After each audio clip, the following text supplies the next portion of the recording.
অবাধ্য হারামজাদা, দেখ কদ্দুসের মেয়ে ল্যাম্বরগিনি, আর তুই গরিবের বোঝা। আজই আমার ঘর ছেড়ে বের হ, তোর মতো সন্তান আমার দরকার নাই। শালা কদ্দুসের মেয়ে আমার জীবনটা জাহান্নাম বানাইছে।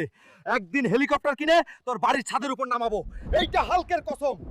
ইঞ্জিনিয়ার সাহেব, একটা কাজ দেন, ও পেটে ভাত নাই। এই রে সবুজ দানব, তোকে দেখে কাজ দিতে আসছি নাকি সার্কাস খুলছি? ভাগ এখান থেকে। এখন কি করব, কাজও পেলাম না। মনে হয় আমার জীবনটা শুধু মার খাওয়ার জন্যই। আয়রন রাজাকে হারালে 50 কোটি, এটা কি সত্যি?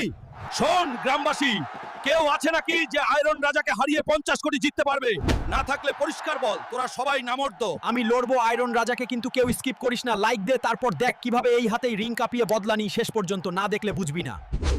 ওই গরিব হাল্ক, আমার সামনে দাঁড়াতে আসছিস, তোর যোগ্যতা কি রে?